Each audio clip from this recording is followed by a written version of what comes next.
हैं राजीव टाइम्स। मैं हूं आपके साथ अपूर्वादर। आप सभी को रामनवमी की हार्दिक शुभकामनाएं। आइए जानते हैं अपनी इंदौर की खबरें। चैत्र नवरात्रि की नवमी और रामनवमी के पावन संयोग पर देश भर में मंदिरों में आस्था का सैलाब उमड़ा है। सुबह से ही दुर्गा पंडालों और शक्तिपीठों में श्रद्धालुओं की लंबी कतारें देखने को मिल रही है। मंदिरों को फूलों और आकर्षक रोशनियों से सजाया जाएगा, वहीं माता के जयकारे भी लगाए जाएंगे। वातावरण भक्तिमय हो गया है। आपको बता दें, इंदौर के बीजासेन मंदिर में नवमी के इस विशेष दिन पर कन्या पूजन का खास महोत्सव है। श्रद्धालु कन्याओं को भोज कराकर मां दुर्गा का आशीर्वाद प्राप्त कर रहे हैं। 9 दिन के व्रत के बाद आज भक्त पारण कर सात्विक भोजन और दान पुण्य कर रहे हैं। इसी बीच राजीव टाइम ने बीजासेन माता मंदिर के पंडित से खास बातचीत की। पंडित ने बताया कि मंदिर काफी प्राचीन है, यहाँ की परंपरा वर्षों से चली आ रही है। नवमी के अवसर पर माता को 56 भोग अर्पित किया जाता है और मंदिर को भव्य रूप से सजाया जाता है। मंदिर परिसर में भारी भीड़ उमड़ी हुई है, जहां भक्त अपनी श्रद्धा अनुसार चढ़ावा चढ़ा रहे हैं। प्रशासन द्वारा सुरक्षा और भीड़ प्रबंध के पुख्ते इंतजाम किए गए हैं ताकि श्रद्धालुओं को किसी प्रकार की असुविधा ना हो। चैत्र नवरात्रि चल रहे हैं और आज नवरात्रि का आखिरी दिन है। आज नवमी है, उसी को लेकर आज हम बीजासन मंदिर में आए हुए हैं। इस मंदिर की कई मान्यताएं आप तस्वीरों में पीछे देखेंगे कि किस तरीके से यहाँ पर भीड़ उमड़ी हुई है। भक्तगण आ रहे हैं अपनी अपनी आस्थाओं को लेकर। हम बीजासन माता मंदिर पर ही मौजूद है, जहाँ पर आप देखेंगे कि किस तरीके से यहाँ पर लोग श्रद्धा भाव से आ रहे हैं, माता को चढ़ावा चढ़ा रहे हैं। आइए हम सीधे यहाँ के जो पंडित जी उनसे सीधे बातचीत करेंगे और उनसे जानेंगे कि यहाँ पर जो मंदिर है बीजासन माता का, देख सकते हैं आप तस्वीरों में कि किस तरीके से जो माता है भव्य तरीके से तैयार हुई है। हम पंडित जी से सीधे बातचीत करेंगे। पंडित जी, कितना पुराना मंदिर है, कितना प्राचीन मंदिर है? मंदिर तो होलकर राजवंश के समय से यहाँ स्थापित है। मंदिर तो काफ़ी 500 वर्षों से भी ज़्यादा प्राचीन है। हमारे पूर्वज बहुत प्राचीन समय से यहाँ पूजा करते आ रहे हैं। यहाँ आने वाले भक्त बड़ी तादाद में नवरात्रि में चल रहे हैं। अभी नवरात्रि में बड़ी तादाद में भक्त आते हैं, उनकी सभी मनोकामनाएं पूर्ण होती है। कोई दूर दूर से अपनी मन्नतें लेके आते हैं। यहाँ माता जी उनकी मनोकामनाएं पूरी करती है। लोग अपनी संतान प्राप्ति के लिए भी यहाँ आते हैं। यहाँ पे गोद भरवा कर ले जाते हैं और उनकी जब पुत्र या पुत्री जो भी प्राप्ति होती है अपनी मन्नतें पूरी करवाते हैं। पंडित जी, मंदिर काफी पुराना है, बहुत प्रचलित है, लोग इसको मानते हैं, काफी संख्या में लोग आते हैं। यहाँ पर कोई ऐसा दृश्य जो चमत्कार और भव्य जो आपने देखा हो अपने? ये चमत्कार, माता जी के तो कई रूपों में चमत्कार यहाँ देखने को मिलते रहते हैं। कई बार कोई चमत्कार होते रहते हैं। अभी 9 दिनों में तो कई चमत्कार देखने को मिले भक्तों के द्वारा ही।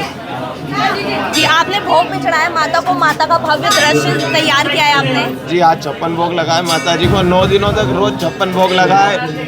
यज्ञ, शतचंडी यज्ञ चल रहा है, सप्तशती पाठ हो रहा है और भंडारा चल रहा है। रोज 9 दिनों तक प्रसादी वितरण हो रहे हैं। जी, माता शत्रु का वध करके बैठी थी, तब उसको बीजासन कहा जाता है, ऐसी मान्यता है? हाँ जी, बीजासन माता बीज के रूप में। हाँ, तो बीजासन माता इसीलिए नाम पड़ा था माता जी का। जब शत्रु का संहार किया था तो बीज के रूप में रक्त से उत्पन्न हुई थी, तो बीजासन माता नाम पड़ा। जी जी जी। तो जैसा कि आपने देखा, हमने पंडित जी से बात की। पंडित जी के द्वारा बताया गया कि यहाँ पर जो 56 भोग की प्रसादी है वो चढ़ाई गई है माता को। भक्त यहाँ पर आते हैं, अपनी श्रद्धा अनुसार भक्त यहाँ पर आते हैं और माता को चढ़ावा चढ़ाते हैं। अपनी अपनी मनोकामनाओं लेकर यहाँ पर भक्त यहाँ पर आते हैं। आइए हम जो भक्तगण है उनसे भी बात करते हैं। माता जी, आप यहाँ पर आए, क्या मनोकामनाएं लेकर आए?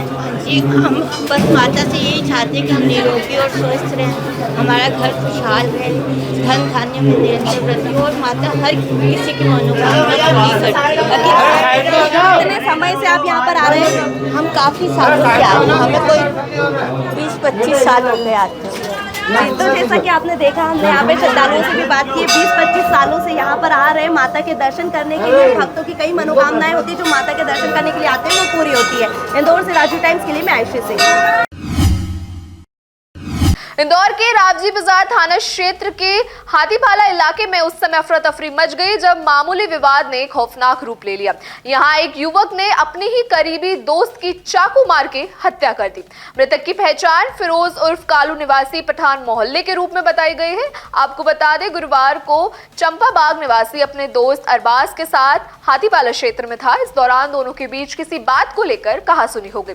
गुस्से में आकर अरबाज ने प्यास में रखे चाकू से फिरोज पर ताबड़ ताबड़तोड़ वार करने शुरू कर दिए, जिससे वे गंभीर रूप से घायल है और जमीन पर गिर गए। हालांकि आसपास के लोग और परिजनों ने घायल फिरोज को तुरंत अस्पताल पहुंचाया और प्रयास किया कि घाव से खून ज्यादा से ज्यादा ना बहे और उसे बचाया जा सके। अब्जी बाजार पुलिस ने घटनास्थल का मुआयना किया है और शव को पोस्टमार्टम के लिए भेज दिया गया है। मामले में एडिशनल डीएसपी दिवेश अग्रवाल का कहना है, आरोपी की गिरफ्तारी के बाद पूरे घटनाक्रम का खुलासा हुआ। इंदौर के एरोड्रम थाना क्षेत्र में पुलिस ने सट्टा कारोबारी के खिलाफ बड़ी कार्रवाई करते हुए 9 आरोपियों को गिरफ्तार किया है। मुखबिर के मुताबिक सूचना मिलने पर पुलिस ने सुविधि नगर में आशीष नामक युवक को सट्टा लेते हुए पकड़ा। पूछताछ में उसने बताया कि वे महेश तिरोले के कहने पर सट्टा संचालित करता था। इसके बाद पुलिस ने सिंगापुर सिटी स्थित महेश तिरोले के घर में दबिश की, जहां 7 लोग मोबाइल के जरिए सट्टा लेते और हिसाब लेते हुए पाए गए। पुलिस ने सभी आरोपियों को घेराबंदी कर मौके से गिरफ्तार किया। कार्रवाई के दौरान लाखों रुपए के सट्टे का हिसाब सामने आया है। 11 मोबाइल फोन, 7 कैलकुलेटर और 15,000 रुपए नगद भी बरामद किए हैं। पूछताछ में शिवम राम रघुवंशी का नाम सामने आया है, जिसे बाणगंगा थाने से गिरफ्तार किया गया है। उसके पास भी सट्टा पर्चियां, 1 मोबाइल और नकदी बरामद हुए हैं। सभी आरोपी के खिलाफ मामला दर्ज कर लिया है। फिलहाल पुलिस का ये पता लगाने में जुटी है कि आरोपी किसके लिए और नेटवर्क कहां तक पहुंचा हुआ है। इंदौर के पुलिस कमिश्नरेट के ऑपरेशन क्लीन के तहत बड़ी कार्रवाई की। हेड कांस्टेबल का प्रभार संभाल रहे दीपक थापा को वापस कांस्टेबल बनाया गया, वहीं उन्हें अब निलंबित कर दिया गया है। आपको बता दें, पुलिस द्वारा चलाए जा रहे ऑपरेशन क्लीन के तहत ये सख्त कदम उठाया गया है। प्रभारी हेड कांस्टेबल दीपक थापा, जिन्हें कुछ समय पहले कांस्टेबल रहते हुए हेड कांस्टेबल का प्रभार दिया गया था, विवादों में घिरने के बाद कार्रवाई सामने आई है। दीपक के अश्लील वीडियो आने के बाद मामला गरमाया है। आरोप है कि वे पुलिस कॉलोनी में महिलाओं के सामने अश्लील हरकत करता था, जिससे बताया जा रहा है कि कॉलोनी में रहने वाली महिलाओं ने इस मामले की शिकायत पुलिस कमिश्नरेट से की, जिसके बाद जांच शुरू हुई।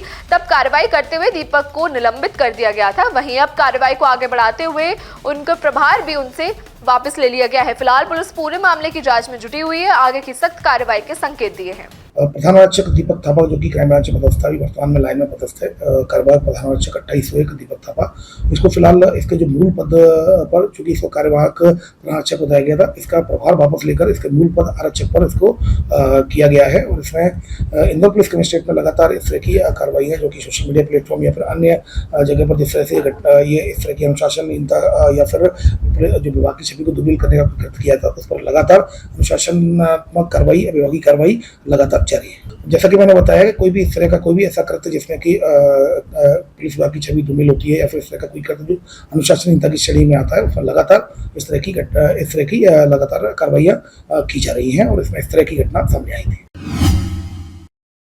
इंदौर में मध्य प्रदेश मानव अधिकारी आयोग ने डॉक्टर अवधेश प्रताप सिंह के रेसिडेंस कोठी पर समीक्षा बैठक लेकर लंबित शिकायतों के शीघ्र निवारण की निर्देश दिए हैं। बैठक में कलेक्टर शिवम वर्मा सहित प्रशासनिक अधिकारियों ने भाग लिया।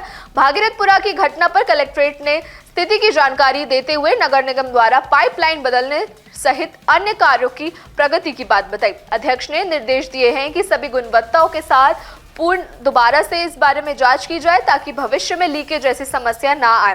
उन्होंने कार्रवाई प्रतिवेदन आयोग को भेजी है और निर्देश दिए हैं कि इस पर तीव्रता से कार्रवाई हो। बैठक में मानव अधिकारियों के संरक्षण और सर्वोच्च प्राथमिकता देने पर जोर दिया गया है। साथ ही शिकायत पर जल्दी कार्रवाई की मांग उठाई है। और ये आपको बताना विषय रहता है, अब जांच है तो आदमी आगे लेने की जरूरत नहीं पड़ता है कि भाई एग्जैक्टली जांच क्या थी, क्या हुआ। कोर्ट ने स्टे दे दिया, अब उसने कोर्ट का ऑर्डर नहीं देखा, नीचे किसी ने बोल दिया कोर्ट ने स्टे दिया तो वही मान के बैठा हुआ। तो ये सब विषय रहते हैं। यही हमने विधानसभा में भी देखा था, क्या है कि बहुत सारे एश्योरेंसेस बन जाते हैं।